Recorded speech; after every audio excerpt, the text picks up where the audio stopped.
ప్రతి ఉదయం దేవుని వాగ్దానం అనే కార్యక్రమానికి ప్రేమతో మిమ్మల్ని ఆహ్వానిస్తుంటున్నాను. ఈ ఉదయకాల సమయంలో దేవుడు మన కొరకు ఏర్పాటు చేసినటువంటి వాక్య భాగము 126వ కీర్తన 5వ వచనాన్ని ధ్యానించుకుందాం. 126వ కీర్తన 5వ వచనాన్ని ధ్యానించుకుందాం. కన్నీళ్లు విడిచుచు విత్తువారు సంతోషగానముతో పంట కోచెదరు. క్రీస్తునందు ప్రియమైన దేవుని బిడ్డలారా, ఈ ఉదయకాల సమయంలో పరిశుద్ధాత్మ దేవుడు మనకిస్తున్నటువంటి వాగ్దానము, కన్నీళ్లు విడ్చుచు విత్తువారు సంతోషగానముతో పంట కోసెదరు. ఈ యొక్క వాగ్దానాన్ని దేవుడు మనకును మన కుటుంబాలకును ఆశీర్వాదకరముగా మార్చునుగాక. ఈ యొక్క మాటల్లోని ఆత్మీయ సత్యాలను, ఆత్మీయ అర్థాలను మనం గ్రహించినట్లయితే, కన్నీళ్లు విడ్చుచు విత్తువారు సంతోషగానముతో పంట కోసెదరు. దేవుని యందు భయభక్తులు కలిగి ఆయన త్రోవల్లో నడుచువారందరూ ధన్యులుగా ఎంచబడుతూ ఉంటున్నారు. అంత మాత్రమే కాదు, కానీ మరి ఆయన యందు విశ్వాసం ఉంచేటువంటి వారు మరి అత్యధికముగా ఆశీర్వదింపబడతారని దేవుని యొక్క వాక్యంలో మనం చూస్తుంటున్నాం. మరి ఈ యొక్క మాటలు ఇశ్రాయేలు యొక్క ప్రజలను ఉద్దేశించి కీర్తనకారుడు రచిస్తూ ఉంటున్నాడు. అందుకే 3వ వచనంలో మనం గమనించినట్లయితే అక్కడ ఒక సత్యాన్ని మనం చూస్తుంటున్నాం. యెహోవా మన కొరకు గొప్ప కార్యములు చేసి ఉన్నాడు, మనము సంతోషభరితులమైతిమి. మరి దేవుడు మన పట్ల, మన కుటుంబాల పట్ల గొప్ప కార్యాలను ఆయన జరిగించి ఉంటున్నాడు. అందును బట్టి మనం ఈరోజు ఈ స్థితిలో మనం ఉంటున్నాం.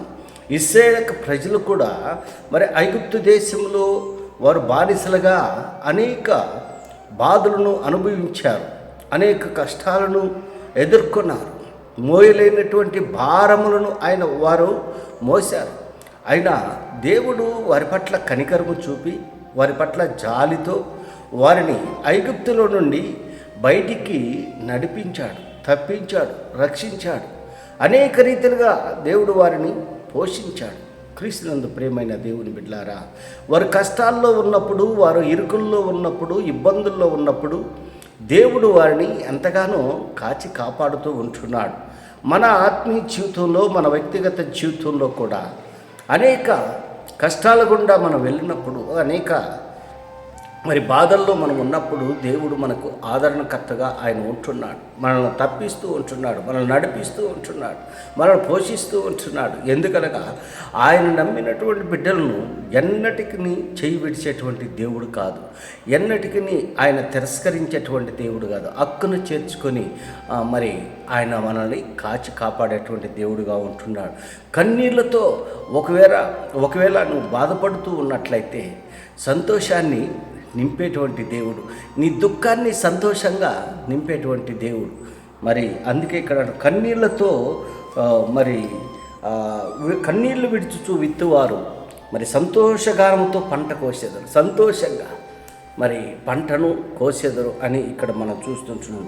క్రీస్తునందు ప్రియమైన దేవుని బిడ్డలారా, ఈ ఉదయకాల సమయంలో ఒకవేళ కన్నీటితో నువ్వు ఉంటున్నావు, దుఃఖంలో నువ్వు ఉంటున్నావు, నీ దుఃఖాన్ని సంతోషంగా మార్చగలిగినటువంటి దేవుడు మన దేవుడు.